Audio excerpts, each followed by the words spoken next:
नमस्कार दोस्तों, आज की कहानी एक मोटिवेशनल हार्ट टचिंग स्टोरी है। पाखी आज अपनी बेटी मीरा के 14वें जन्मदिन पे छोटी सी पार्टी अपने दोस्तों के लिए करती है आयोजित। आज वो बहुत खुश थी, पर खुश तो थी शायद उस स्थिति में ज़्यादा नहीं। यूँ कहा जाए, पाखी एक गलत निर्णय के चलते अपनी पूरी ज़िंदगी और अपनी बेटी की भी ज़िंदगी बस ख़त्म करके, मतलब यूँ कहा जाए ख़राब कर देने वाली ही थी और समय के रहते, लेकिन उसने अपने इस गलत निर्णय से खुद को बचा ही लिया और ज़िंदगी को उस गलत फैसले से मुक्त कर लिया। पर आज भी उसकी स्थिति उतनी बेहतर नहीं थी जब उस समय थी, और उस समय उसने इसकी कीमत नहीं की। यूँ कहा जाए कि समय की कदर नहीं की उसने, और वो आज ख़राब स्थिति में पहुँच गई और उसे अपनी पुरानी स्थिति को याद करके रोना सा आ जाता है। सभी लड़कियां जो उसकी दोस्त थी पाखी की, वहाँ एंजॉय जो कर रही थी, बस पाखी ही एक कोने में अकेले बैठी थी और हाथ में कोल्ड ड्रिंक लिए बैठी थी। इमोशनल हो रही थी और आंखों से आंसू भी बह रहे थे। उसके पार्टी कब केक कट चुका था और सब अपनी पार्टी में ही मस्त थे और बातें कर रहे थे। एक कोने में बैठी पाखी अपनी यादों में ही खोई हुई थी। तभी वहाँ पे अनुष्का आती है और बोलती है, क्या हुआ पाखी, भूल जाओ वो सब। जानती हूँ तुम बहुत कुछ झेला है तुमने, लेकिन भूल जाओ, क्या फ़ायदा उसे याद करने से। तो अनुष्का के ये बोलने पे उसने कहा, हाँ मैं कोशिश तो कर ही रही हूँ। तभी पीछे से एक दोस्त सुजाता आ खड़ी होती है और बोलती है, पाखी मैं ज़्यादा तो नहीं जानती, पर तुम भी मेरी दोस्त हो, क्या तुम मुझे शेयर कर सकती हो कि बात क्या है, और अगर नहीं बताना चाहो तो कोई बात नहीं। उसने कहा, नहीं, आज मैं अपने दिल का गुबार बस निकाल देना चाहती हूँ। तुम सब मेरी दोस्त हो, अगर तुम्हें तब पर भी मेरी बातें सुन के मेरी दोस्ती मंजूर हो तो ठीक, नहीं तो फिर तुम अपनी दोस्ती तोड़ सकती हो। आज मैं तुम्हें अपनी सारी बातें ज़रूर ही बताऊँगी। पाखी एक गांव में पली बड़ी लड़की थी जिसको पढ़ाई लिखाई का कोई खास रुचि नहीं थी। ना ही वहाँ पे कोई खास महत्व दिया जाता था लड़कियों की पढ़ाई, यहाँ तक कि लड़कों की भी पढ़ाई को।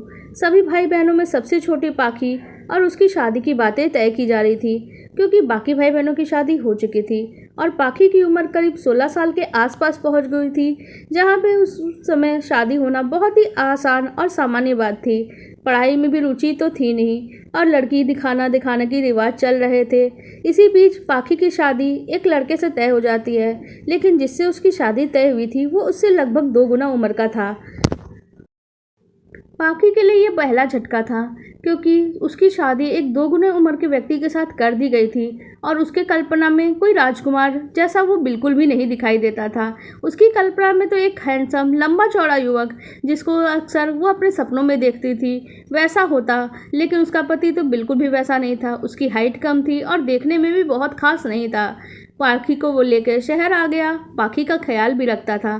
परिवार में भी पाखी को कोई भी दिक्कत नहीं थी, ना शारीरिक ना मानसिक। सब घर में छोटे मोटे नौकर के भी काम थे और परिवार के लोग भी बहुत ही सहयोगी थे।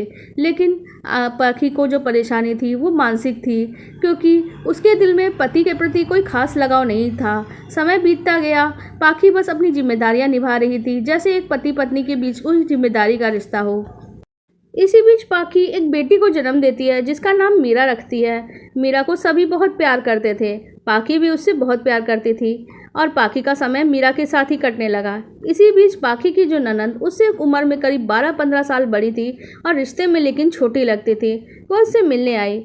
पाखी उसी समय कोई खास रिश्ता नहीं रखना चाहती थी क्योंकि वो उसके परिवार के किसी लोगों को पसंद नहीं करती थी, उसके पति के परिवार को, और ना ही अपने पति को ही पसंद करती थी। पर वो ननंद थी, एक अच्छी इंसान थी, लेकिन एक इंसान जिससे वो बहुत ही ज़्यादा उसकी दोस्ती थी वो थी उसकी ननंद की बेटी, जिससे उससे केवल 5 साल का ही अंतर था। यानी वो पाखी से 5 साल ही छोटी थी और वो पाखी के लिए हम उम्र दोस्त की तरह होता था उसका व्यवहार।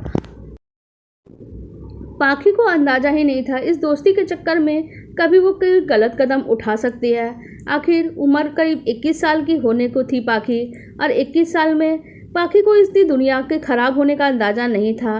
एक टीनेजर जैसी ही उसकी ख्वाहिशें थीं, जरा सा भी परिपक्वता उसके अंदर नहीं थी। सोच के साथ, समय के साथ परिपक्वता तो आती है, लेकिन वो उसके अंदर अभी नहीं आई थी। उसकी भतीजी के साथ समय बिताते हुए भतीजी ने एक सोशल मीडिया ऐप के ज़रिए उसे किसी में दोस्त बना लिया और कहा कि पाखी तुम देखो ना, इसमें बहुत सारे दोस्त बनते हैं, देखो कितनी सारी बातें होती हैं। सोशल मीडिया के बारे में ना ज़्यादा जानती थी, ना ज़्यादा वो पढ़ी लिखी थी, इसलिए उन चीज़ों को वो पढ़ भी नहीं पा रही थी।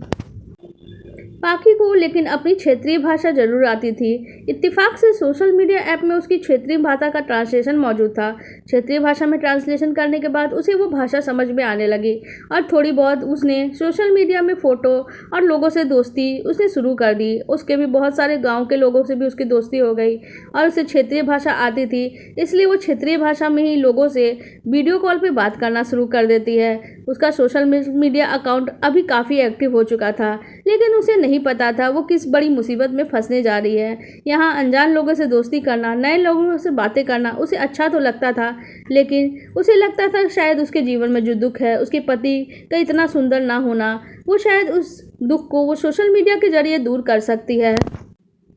इसी बीच पाखी की दोस्ती एक ग्रुप चैट के रूम में हो जाती है, जहाँ पे चैट रूम होने से ज़्यादा लोग उससे बातें करते थे। बहुत सारे लोग एक दूसरे से बातें करते थे, शेयर करते थे और उसे ज़्यादा कुछ लिखना नहीं पड़ता था क्योंकि वो बोल के ही अपनी बातें शेयर करती। वहाँ पे एक लड़का था जो उसकी क्षेत्रीय भाषा समझता था। पाखी से वो दोस्ती कर बैठता है और पाखी की दोस्ती आगे बढ़ने पर वो उससे फ़ोटो मांगता है ताकि वो उसे देख पाए। पाखी अपनी फ़ोटो भेज देती है, पर वो इस बात से अनजान थी कि उसकी खूबसूरती को लेकर उसके दिल में क्या आने वाला है। वह उसकी बहुत ही बड़ाई करता है और उसे कहता है कि तुम बहुत ही खूबसूरत हो, तुम्हें देखते ही कोई भी तुम्हारे प्यार में पड़ जाएगा। तब पाखी कहती है कि वो शादीशुदा है, साथ ही एक बच्चे की माँ भी है और इस प्रकार के झंझटों में नहीं पड़ना चाहती है। इस पर वो व्यक्ति कहता है, ये तो बहुत अच्छी बात है, क्या तुम अपने पूरे परिवार की फ़ोटो भेज सकती हो? इसके बाद वो अपने पूरे परिवार की एक पारिवारिक फ़ोटो उसके साथ भेज देती है, जिसे देख के उसे लगता है कि शायद वो खुश होगा, लेकिन उसे अचानक ही इस परिवार की फ़ोटो देखने के बाद शायद झटका सा लगता है और वो पाखी से बोलता है, पाखी तुम्हें अजीब नहीं लगता? तुम्हारे पारिवारिक फ़ोटो जो तुमने शेयर करी है उसमें तुम्हारा पति तुमसे लगभग 2 गुना बड़ा दिखता है और वो तो बहुत ही बुरा दिखाई देता है तुम्हारे हिसाब से। पाखी जो इस बात को सुनकर थोड़ी देर चुप हो जाती है, उसके बाद बोलती है कि हाँ, मेरे शादी एक ऐसे व्यक्ति से हुई है जिसकी उम्र मुझसे 2 गुनी बड़ी है।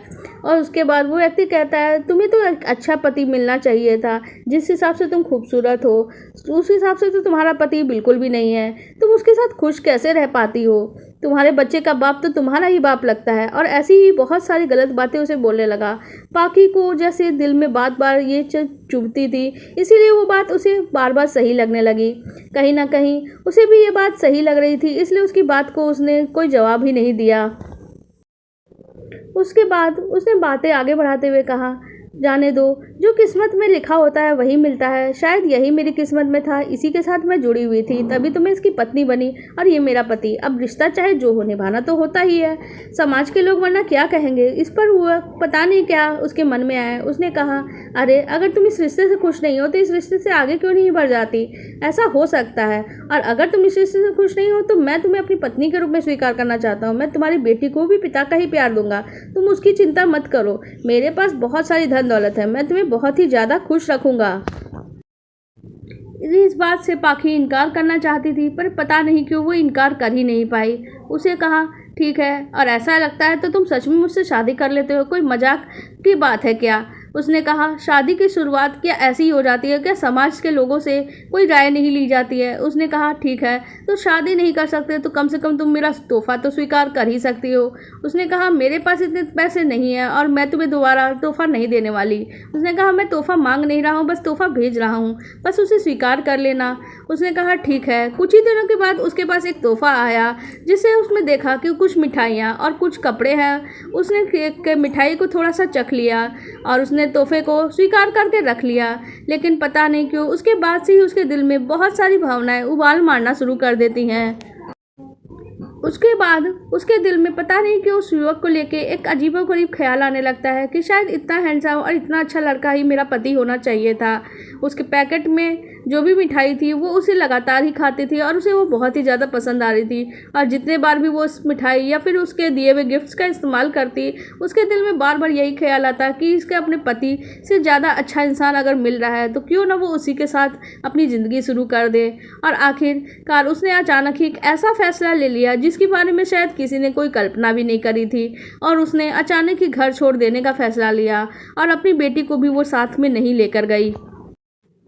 और जब वो अपने शहर छोड़ के वहाँ से बहुत दूर के 3 दिन की यात्रा के बाद दूसरे शहर पहुँची तो एक व्यक्ति से उससे नाम पता पूछ के उसके घर तक पहुँच जाती है। उसके बाद जब उसका पता करती है तो उसके परिवार वाले उसे जब ढूंढ रहे होते हैं तो वो उसे नहीं मिलती है। इसी बीच शहर में लॉकडाउन लग जाता है और शहर में क्या पूरे देश भर में लॉकडाउन लग चुका था क्योंकि कोरोना नाम की बहुत ही भयानक बीमारी फैलना शुरू हो गई थी। इस बीच पुलिस को भी रिपोर्ट लिखवाई जाती है पर पाखी का कुछ भी पता नहीं चलता है। लॉकडाउन बीत जाता है, समय बीतता चला जाता है। उसका पति उसकी यादों को बस लेके संजोया हुआ था और अपनी बेटी का ख्याल रख रहा था। 2 साल बीतते हैं। 2 साल के बाद अचानक पाखी अपने घर की घंटी बजाती है। पति उसको सामने से देख के एकदम से हैरान हो जाता है और रोती हुई उसके पाँव पकड़ लेती है। अपनी बेटी को जब वो देखती है तो वो उसको गले लगा लेती है। उसकी बेटी तो लेकिन पिछले 2 साल में उसे भूल भी गई थी क्योंकि उसकी बेटी जब उसे छोड़ के गई थी काफ़ी छोटी थी। इस बीच 2 साल में उसको थोड़ी बुद्धि हो गई थी और वो अपने पिता और उसके परिवार के सदस्यों को तो पहचानती थी पर अपनी माँ को नहीं पहचान पा रही थी। उसके बाद उसका पति जब सारा सच सुनता है तो वो बोलता है कि अब यहाँ क्या लेने आई हो? मुझे पता है तुम यहाँ से चली गई थी तो तुम जिसके साथ गई थी तुम उसी के साथ रहो। अगर मैं तुम्हें पसंद नहीं हो तो तुम अपने इस रिश्ते को तोड़ के जा सकती हो। मुझसे कोई उम्मीद मत रखना। लेकिन तुमने ऐसी हरकत की, जो रिश्ता तुमसे खून से रिश्ते से जुड़ा है तुमने उसे भी छोड़ दिया। कैसी माँ हो तुम? एक छोटी सी बच्ची को भी त्याग कर चली गई। इंसान हो या नहीं हो? उसने रोते हुए कहती है मेरी पाखी कि मुझसे बहुत बड़ी गलती हो गई। जिस व्यक्ति के मैं प्यार में पड़ गई थी उसने मुझे बहुत बड़े बड़े सपने दिखाए थे और उसी लालच में ना जाने मैं कैसे उसके घर में चली गई। वो बहुत अमीर और खूबसूरत था और बहुत ही अच्छे उसने मुझे सपने दिखाए, लेकिन वो इससे भी बड़ा दगाबाज और एक सनकी किस्म का आदमी निकला। उसने जो तोहफा आया था पता नहीं उसने उसमें क्या करके भेजा था। जब मैं उससे तोहफे को यूज करती तभी उसके दिल का ख्याल मेरे दिल में आता था, पर मैं नहीं जानती थी कि उस तोहफे के माध्यम से उसने मुझ पर कोई जादू चलाया है और मुझे लगने लगा कि मेरा परिवार ही बेकार है। मैंने अपने परिवार से छुटकारा पाने लगा सोचा और जब मैं उसके पास पहुंची तो कुछ महीनों तक तो उसने मुझसे बहुत ही अच्छा बर्ताव किया, लेकिन जैसे ही उसे लगा कि मैं यहाँ परमानेंट रह जाऊँगी क्योंकि लॉकडाउन लग गया है और उसे अंदाज़ा लग गया कि पुलिस भी अब उसे पकड़ लेगी, उसने मुझे घसीटता हुए एक कमरे में बंद कर दिया जहाँ से मैं चाह के भी बाहर नहीं निकल पाती थी। मुझे बहुत ही कम खाना दिया जाता था और मुझ पर बहुत ही सारा अत्याचार करते रहा वो। और शायद उसने एक दिन ऐसा सोचा कि शायद वो मुझे मार ही डालेगा और उस दिन मैंने अपने जीने की उम्मीद भी छोड़ दी थी। शायद मुझे लगने लगा कि अब मेरा मर जाना ही सही है, लेकिन उस आदमी की माँ न जाने उसी वक्त कहाँ से आ गई और उसने उस व्यक्ति से झगड़ा करना शुरू कर दिया और कहा तुम ही उस मुसीबत को घर लेकर आए हो और तुम्हारी ही वजह से ये सारी मुसीबतें शुरू हुई है, इस मनहूस को घर से बाहर करो। इसके बाद उसने कहा इसको घर से बाहर निकालो। ये कहते हुए उसकी माँ मेरे पास आई और मेरा बाल पकड़ के घसीटते हुए मुझे कमरे से बाहर ले गई और घर से भी बाहर कर दी और कहा कि यहाँ से चली जाओ और पीछे पलट के मत देखना। मैं काफ़ी दूर दौड़ते हुए गई, लेकिन जब मैंने पलट के देखा तो वो मुझे इशारे से चली जाने के लिए कह रही थी। शायद यही एक मौका था मुझे भाग जाने का। ये शायद वो कोई देवी का स्वरूप थी जिसने मुझे भागने का एक अच्छा मौका दे दिया था। मुझे उन पर गुस्सा नहीं आ रहा था, ना ही मुझे बुरा लग रहा था कि उन्होंने मुझे बाल पकड़ के घसीटा और मुझे बाहर निकाला, क्योंकि अगर वो मुझे बाहर नहीं निकालती तो शायद आज मैं मर चुकी होती और वो मुझे मुसीबत से निकालने के लिए ही आई थी। शायद कोई दैवीय शक्ति ही थी और मैं उस पर नाराज़ नहीं हो सकती। मैं 3 दिन की ट्रेन की यात्रा में भूखे प्यासे यहाँ तक आई हूँ और ठंड और भूख से मैं तड़प रही हूँ। और इतना कहते कहते वो बेहोश होकर गिर पड़ी। पाखी की हालत उसकी पति देखता है तो उसे हॉस्पिटल लेकर चला जाता है। उसके बाद डॉक्टर बोलते हैं काफ़ी लंबे समय से यह भूखी प्यासी और बेहाल हो चुकी है, इनके शरीर पे भी बहुत सारी चोटें हैं, शायद किसी ऐसे व्यक्ति ने दिया है। पुलिस को शक उसके पति पर ही होता है, लेकिन उसके पति के बारे में उसके पड़ोसी भी आके ये बता देते हैं कि पाखी 2 साल से वहाँ नहीं आई थी और 2 साल के बाद अचानक आती है। इस बारे में जब पुलिस को ये बात पता चलती है और सारी बातें वो जाँच करते हैं तो पता चलता है हाँ सच में उसके पति का कोई दोष नहीं है और उसके पति को ये कह के उसे सौंप देते हैं कि आप इसका ख्याल रखें, हो सकता है कि कुछ समय बाद ये ठीक हो जाए। और उसका पति मजबूरी से ही सही उसे घर ले आता है, लेकिन उसका पति उसे कभी भी दिल से माफ़ नहीं कर पाया था। उसके पति ने कहा मैं तो तुम्हें इस घर की छत देने को तैयार हूँ ताकि तुम्हें शरण मिल जाए, लेकिन इस घर से तुम्हारी इस छत की सुरक्षा तो मिल ही जाएगी, लेकिन मेरा और तुम्हारा अब कोई रिश्ता नहीं हो सकता। मैं तुम्हारा ना तो खर्च उठाने वाला हूँ और ना ही अब मैं तुमसे कोई रिश्ता रखने वाला। तुम अपने खर्च भी खुद ही उठाओ। ये मेरी बेटी है तो मैं अपनी बेटी का खर्चा ज़रूर उठाऊँगा, और तुम अपने काम के लिए कहीं भी बाहर जा सकती हो। तुम्हें जो भी ठीक लगे तुम वो काम कर लेना। बस इस बात का ध्यान रखना कि इस बात से मेरी इज्जत ना खराब हो, वरना तुम्हारे घर के दरवाजे हमेशा ही खुले हैं। तुम जब चाहे जहाँ चाहे वहाँ जा सकती हो। इतना कह के उसका पति वहाँ से चला जाता है। पाखी एक छोटे से पार्लर में छोटी मोटी नौकरी कर लेती है, जिससे वो अपने खर्चे चलाने लगती है। माँ का प्यार अपनी बेटी को देती थी। धीरे धीरे माँ के रिश्ते को उसने अपना लिया, क्योंकि उसका खून का रिश्ता था उसकी माँ से।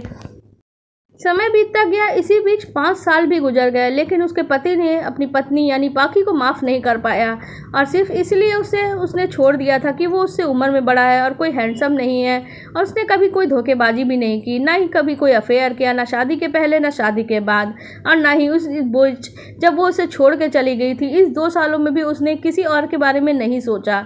उसे बस इंतज़ार था कि वो लौट कर आएगी, लेकिन जब उसे सच पता चला तो उसका दिल टूट चुका था, और वो कभी उसे माफ़ कर भी नहीं पा रहा था। पाखी बस एक उम्मीद में जी रही थी। पाखी को अब सब कोई बहुत ही ज़्यादा महत्व देते थे। हर कोई उसे बोलते थे कि तुम मुझसे शादी कर लो, लेकिन अब उसे समझ में आ चुका था कि दुनिया जितनी भी रंग बिरंगी दिख जाए, लेकिन दुनिया की असलियत बहुत ही काली और गंदी है। क्योंकि कभी न कभी सभी समाज वालों को तो पता चल ही चुका था कि पाखी और उसके पति का जो उसके साथ वो रह रही है वो रिलेशनशिप अच्छा नहीं है, इसलिए हर कोई उसकी ताक में रहता था। लेकिन पाखी अब ये चीज़ समझ चुकी थी कि दुनिया कितनी भी अच्छी दिख जाए वो अच्छी हो नहीं सकती थी। अब पाखी अपनी दोस्त से बोलती है, क्या तुम मुझे माफ़ करके मुझे मेरी दोस्ती बरकरार रखोगी? इस पर सभी दोस्त कहते हैं, हम तुम्हें पूरी तरह से सपोर्ट करेंगे, बस तुम कोशिश करो। हो सकता है कि कभी ना कभी तुम्हारा पति तुम्हें माफ़ कर दे और तुम्हें अपना ले। पाखी भी अब इसी उम्मीद में जी रही है कि कभी ना कभी उसका पति उसके जीवन में उसे शामिल कर लेगा। आपको क्या लगता है पाखी के ज़िंदगी में आगे क्या होगा? हमें भी नहीं पता पाखी के जीवन में क्या होने वाला है, लेकिन आपको ये कहानी कैसी लगी आप कमेंट सेक्शन में ज़रूर बताइएगा। आपका कहानी सुनने के लिए धन्यवाद।